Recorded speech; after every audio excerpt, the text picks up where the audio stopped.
The mountain did not warn us before it turned cruel.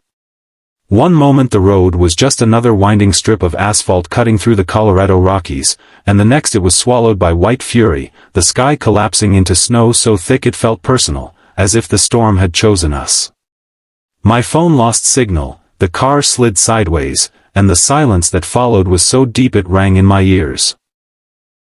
I remember thinking that fear has a sound, and it sounds exactly like wind screaming over a frozen mountain when you realize no one knows where you are.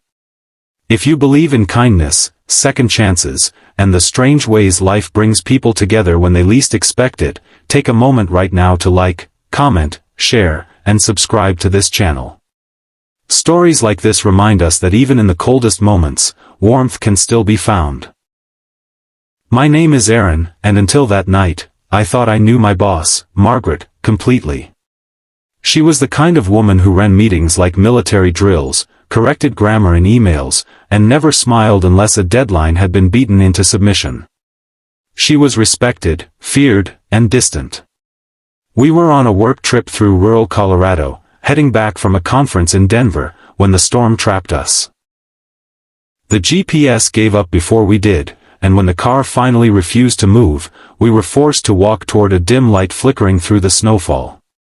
That light turned out to be a forgotten ranger cabin, barely standing, half buried in ice, but still breathing shelter. Inside, the cabin was old wood and shadows, the kind of place that smelled like dust, pine, and memories. The heater groaned but lived, coughing out just enough warmth to remind us how cold we truly were. There was one small bed, a table with a broken leg, and a single window frosted white.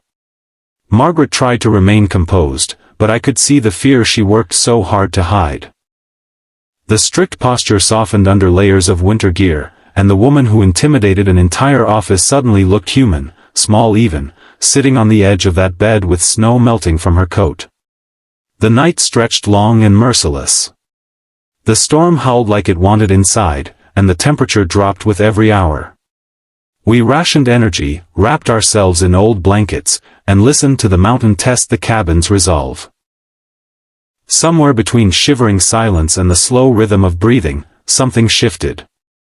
Stripped of titles, schedules, and expectations, we were just two people stuck in the same fragile moment. Margaret spoke less, her sharp edges dulled by exhaustion. I noticed the tremble in her hands, the way she pressed them together to keep feeling in her fingers. I realized then that strength does not mean never being afraid. Sometimes it just means surviving long enough to let the fear pass.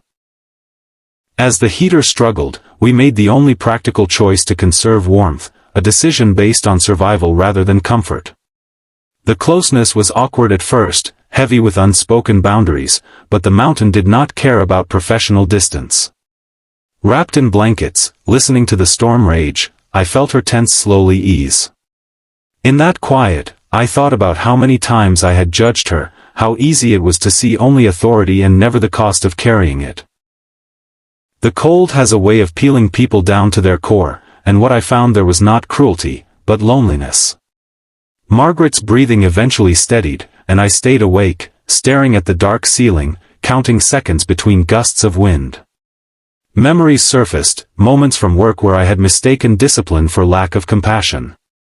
I wondered how many nights she had spent alone in offices, choosing responsibility over rest, leadership over warmth. Out there, buried in snow, titles felt ridiculous. The storm did not care who signed paychecks. It only cared who endured. Morning came quietly, as if the mountain had tired itself out. Pale light crept through the frosted window, and the world looked reborn, untouched and impossibly still. The storm had passed, leaving behind a silence so pure it felt sacred.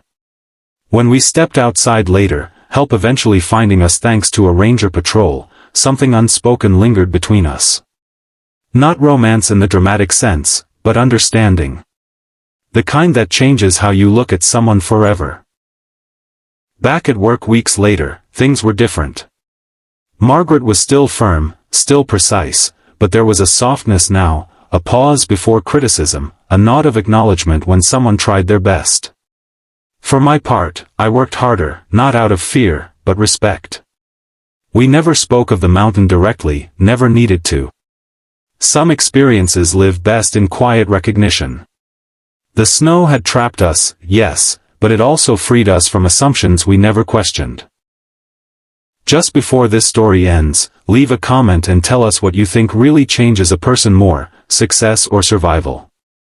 If this story touched your heart, if it reminded you that even the coldest nights can lead to warmer mornings, please like, share, and comment on this video. Your engagement keeps stories like this alive and reaching the people who need them most. I still think about that mountain sometimes, about how close we came to breaking, and how instead, we learned. Kindness does not always arrive gently. Sometimes it comes disguised as a storm, forcing you into a single room, a single moment, and showing you that warmth is not just something you feel, but something you choose to give.